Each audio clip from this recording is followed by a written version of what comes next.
Serikali ya Mapinduzi ya Zanzibar imechukua hatua thabiti ya kujenga mazingira bora ya kufanyia kazi kwa mhimili huu wa mahakama. Katika kipindi cha mwaka 2025-2026, serikali imewekeza zaidi ya fedha za Kitanzania bilioni 13.6 kwa ajili ya ujenzi wa majengo ya kisasa ya mahakama ambayo yanaendana na uwekaji wa miundombinu ya TEHAMA pamoja na upatikanaji wa vitendea kazi. Sambamba na hilo, Serikali ya Mapinduzi ya Zanzibar inatambua na kuuthamini mchango mkubwa unaotolewa na Benki ya Dunia kupitia utekelezaji wa mradi wa maboresho ya mahakama. Mchango huu ambao umefanikisha ujenzi wa mfumo wa usikilizaji wa mashauri kwa njia ya kielektroniki, yani e-case management, ambao nimeuzindua muda mchache uliopita. Nichukue fursa hii kuwapongeza kwa dhati Benki ya Dunia ambao ni washirika wa maendeleo wanaotafsiri kwa vitendo utekelezaji wa Dira ya Maendeleo ya Zanzibar ya mwaka 2050. Serikali inaendelea kuwekeza katika matumizi ya TEHAMA kuelekea serikali mtandao ili kutimiza azma ya kuleta ufanisi katika utekelezaji wa majukumu mbalimbali. Hivyo basi, ni matarajio yangu kwa matumizi ya mfumo huu wa usimamizi wa mashauri pamoja na mifumo mingine inakwenda kuongeza ufanisi katika mchakato mzima wa upatikanaji wa haki. Kupitia mfumo huu, usajili wa mashauri utakuwa rafiki, usikilizaji na uamuzi wa mashauri utafanyika kwa haraka, upatikanaji sahihi wa takwimu na kuongezeka kwa uwazi na kukuza uwajibikaji miongoni mwa wadau. Napenda kuchukua fursa hii kupongeza uongozi wa Mahakama ya Zanzibar kwa uamuzi wake wa kufanya maadhimisho haya hapa Pemba.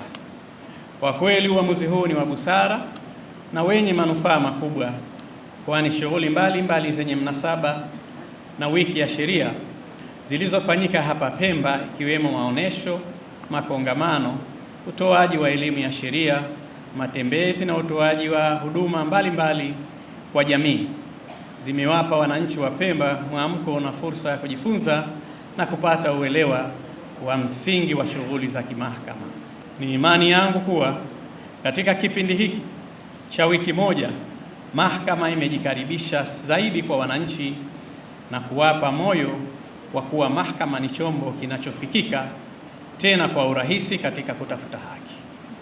Naelewa kuwa maadhimisho haya ya wiki ya sheria ambayo leo ndio kilele chake huashiria kumalizika kwa mapumziko ya mahakama, yani court vacation, na kuanza kwa mwaka mpya wa shughuli za kimahakama. Kupitia maadhimisho haya, mahakama na wadau wake hukaa pamoja na kujadili mafanikio na changamoto za kikazi zilizojitokeza kwa mwaka uliopita na kupanga mikakati mipya ya utendaji kwa mwaka mpya. Nimefahamishwa kuwa kwa mwaka huu maadhimisho haya yanafanyika chini ya kauli mbiu isemayo matumizi ya TEHAMA ni chachu ya upatikanaji haki. Kauli mbiu hii ambayo sio tu inaakisi dira, mipango na maono ya Serikali ya Mapinduzi ya Zanzibar kuelekea serikali mtandao, lakini pia yanatafsiri dhamira ya mhimili huu wa mahakama ulivyojidhatiti katika safari yake ya mageuzi ya kiutendaji unayoendelea kuyatekeleza.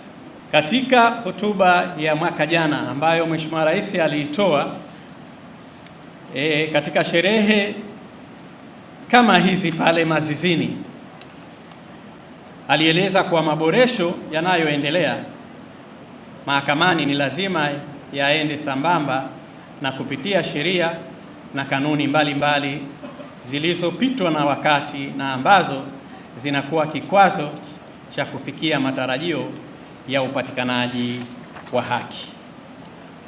Nimefarijika sana kusikia kutoka kwa Mheshimiwa Jaji Mkuu kwa maelekezo yangu ya ile sheria kongwe ya mwenendo wa madai ya Zanzibar, yani Civil Procedure Decree Chapter 8 ya mwaka 1917 yamefanyiwa kazi na rasimu ya sheria mpya sasa ipo tayari pamoja na kanuni kadhaa tayari zimeshatayarishwa. Napenda niwatanabaishe umuhimu wa sheria hii kwamba ndiyo inayobeba mustakabali wa maendeleo ya kijamii na kiuchumi kwa mtu mmoja mmoja na kwa taifa kwa ujumla. Ustawi wa biashara na uwekezaji tunaopambana kuujenga unategemea ubora wa sheria hii.